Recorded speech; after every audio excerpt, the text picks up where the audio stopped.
Ibu, bapak, saudari, saudara, rekan-rekan muda, dan adik-adik sekalian, dimanapun kalian berada, bertemu kembali dengan saya Romo Tino SSCC di dalam catatan pesiarah. Di dalam hidup sangat penting bagi Anda dan saya serta kita semua untuk tidak menangisi masa lalu ataupun menyesalinya. Tetapi mari kita belajar dari masa lalu. Kita ampuni, kita maafkan, dan kita perbarui dengan cara hidup kita yang baru dan lebih berkenan kepada Tuhan. Bukan untuk mencari siapa yang salah, tetapi mari kita bagikan kasih Tuhan yang sungguh luar biasa di dalam hidup kita. Sebelum kita mendengarkan permenungan dari catatan pesiarah, marilah kita membuat tanda kemenangan Kristus. Dalam nama Bapa dan Putera dan Roh Kudus. Amin. Allah Bapa yang Maha Pengasih dan Penyayang, kata-kata tak mampu mengungkapkan betapa dalam dan luas cinta kasih-Mu terhadap kami yang Kau tampakkan dalam hati putra-Mu terkasih. Ajarilah kami menyadari bahwa barang siapa menaruh cinta kasih harus memberikan dirinya, dan bahwa cinta-Mu harus menjadi inti dari hidup kami dalam menapaki persiaran hidup di dunia ini. Demi Kristus Tuhan dan pengantara kami. Amin. Ibu, bapak, saudari, saudara, rekan-rekan muda, dan adik-adik sekalian yang terkasih di dalam Yesus Kristus. Di dalam bacaan kedua hari ini dari surat Rasul Paulus kepada jemaat di Roma, Paulus mau menegaskan dan menyampaikan serta mengingatkan kepada Anda dan saya serta kita semua bahwa Allah senantiasa melimpahkan kasih-Nya kepada kita, bahkan tak terbatas, tak terhingga. Ia senantiasa mengaruniakan itu. Karena waktu kita masih lemah, Kristus pun mati untuk menebus kita. Kita dikuatkan, kita ditebus, tetapi hal itu akan menjadi percuma ketika kita tidak pernah mau kembali kepadanya.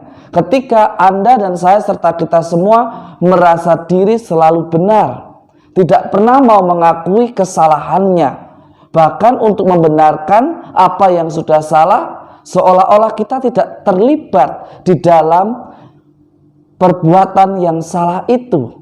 Kita mulai mencari-cari, kita mulai menuduh satu dua orang yang bisa dituduh, karena waktu itu mungkin orang itu yang bertanggung jawab, karena mungkin orang itu yang memulai.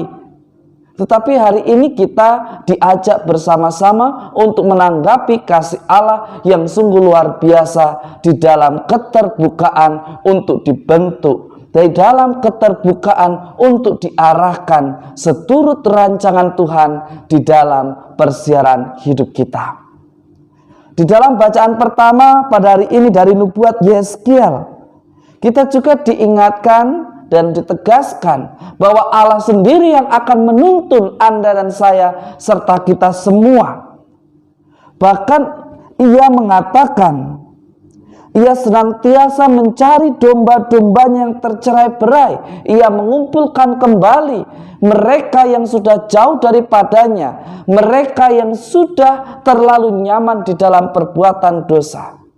Hari ini Allah mengingatkan Anda dan saya serta kita semua, bagaimana kita diajak untuk senantiasa menjadi orang beriman yang mampu mengumpulkan, yang mampu membawa kesejahteraan, yang mampu mengangkat martabat manusia. Jangan sampai kita berbicara tentang kasih, jangan sampai kita berbicara tentang kebaikan bersama, tetapi kita justru melanggar martabat manusia, martabat sesama kita, mengatasnamakan kepentingan bersama.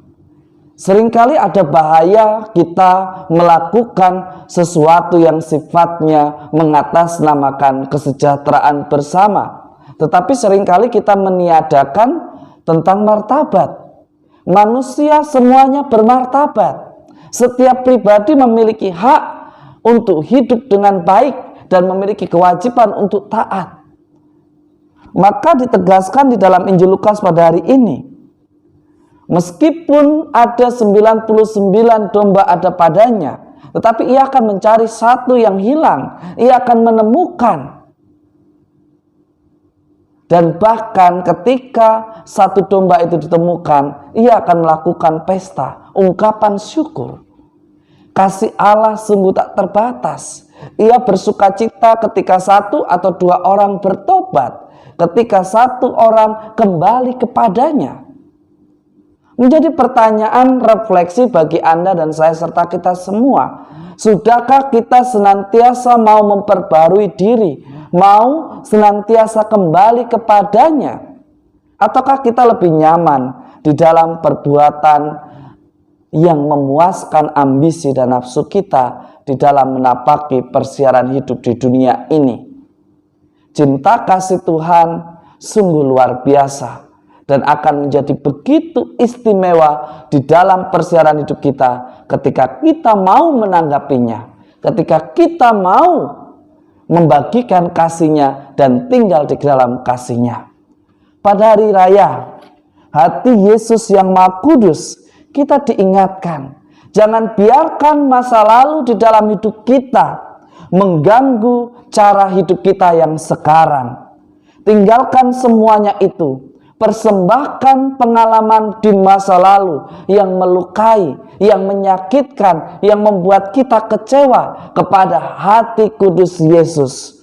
Biarlah hati kudus Yesus yang meleburnya dan menjadikan sukacita, menjadikan kedamaian. Ketika kita mampu menerima masa lalu kita akan hidup di dalam kedamaian.